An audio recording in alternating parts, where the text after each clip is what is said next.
Yo guys, what is going on? JPS back for another video, and today we're going to be reacting to the real reason American healthcare is so expensive. This is a video coming from Vox, who makes really interesting videos regarding controversial topics, especially in the United States. Now, in the past on my channel, we've reacted to a lot of healthcare videos, but specifically in the United Kingdom, and comparing America's healthcare system and the British healthcare system. So today is going to be specifically focusing on American healthcare. Now, you know we have expensive ambulance rides, which shouldn't be costly. They shouldn't cost anything, and all types of crap. Our healthcare system is completely screwed up.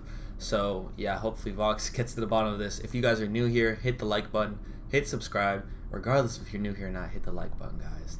And yeah, let's get right into it. And at the end of the video, I'm gonna need you guys to comment down below the reasons that you think our healthcare system is so screwed up, okay?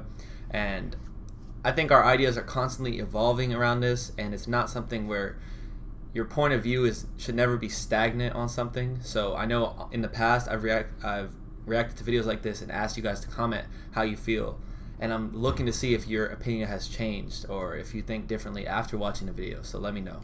But yeah, sorry about the long intro, let's get right into it. I cannot tell you how obsessed I am with this chart. It shows exactly what is wrong with America's conversation about healthcare. On one level, you've seen this chart before. It shows healthcare spending as a share of the economy of a bunch of countries. There's Germany and France and Japan and Canada, and oh, there's America. But now I want to add something you haven't seen to this chart. This is how much of that spending in each country is private and how much is public. See? Here's what's amazing. America's government spending on healthcare, on programs like Medicaid and Medicare and the VA, our versions of socialized medicine, it's about the same size as these other countries. These countries where the government runs the whole healthcare system. And then there's our private spending.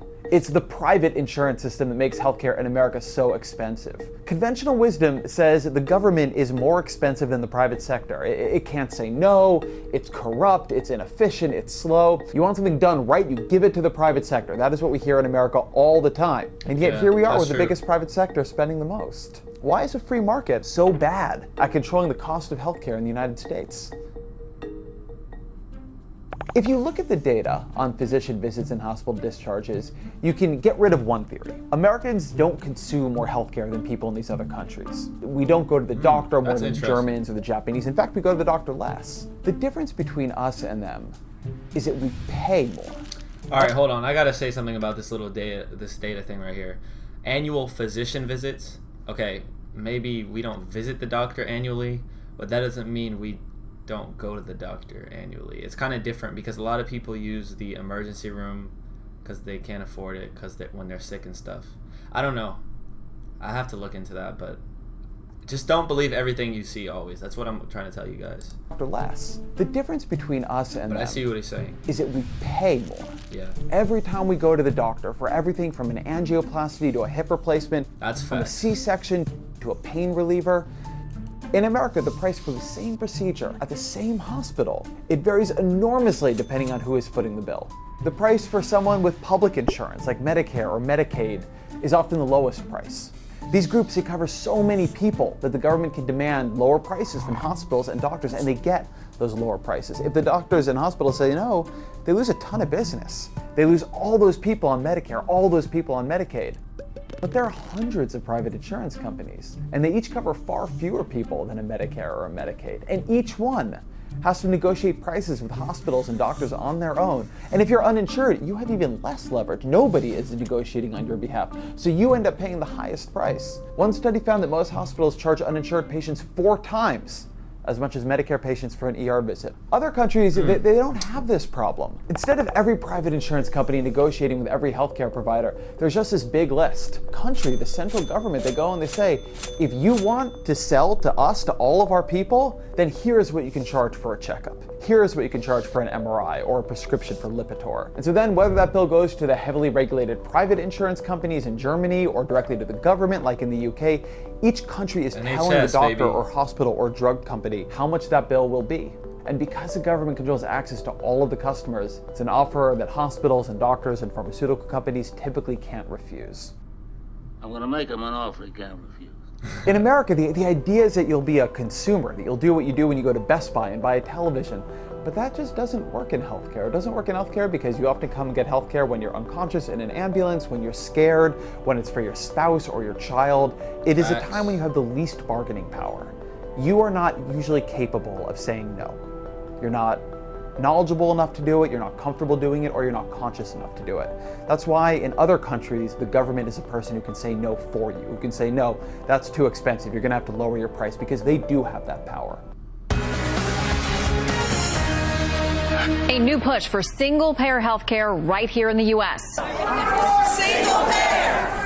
Now! California and others are saying maybe we should adopt the European model. If we decided to create a single-payer system with one of these huge price lists in the U.S., there'd be nothing to stop lobbying from hospitals, from doctors, from drug companies, and those prices would get influenced. So we could end up with a single-payer system that is expensive, even as expensive as our current system. It all depends on how much you negotiate down the prices. And now in America, these groups have so much power because they are so rich that it's really hard to get them to bring down the prices. This is the irony of American healthcare. It's so expensive that it's become hard to make it cheaper.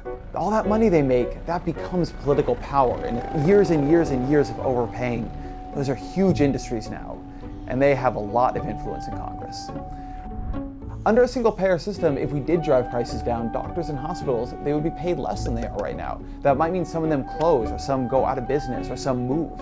It would be really painful. One person's waste is another person's essential service, or local hospital, or their income. But then single-payer, it's not an all-or-nothing choice. For instance, there's a really interesting section of Bernie Sanders' Medicare for All bill where he lays out this interim plan. It's a plan he wants while he's setting up his new single-payer system. And in that plan, he expands Medicare to cover vision and dental, and he opens it to nearly everyone, not just people 65 and older.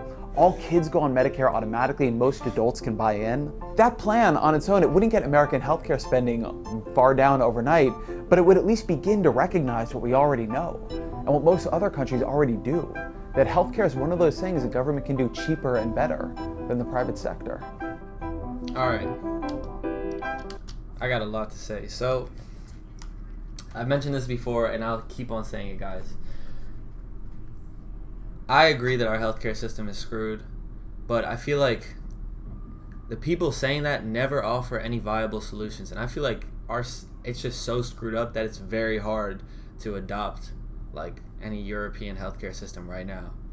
Like in our system, the amount of like political change and just overall change in our country would be ridiculous. Like we have to change so much in order to get to the point, and it's gonna take a long time.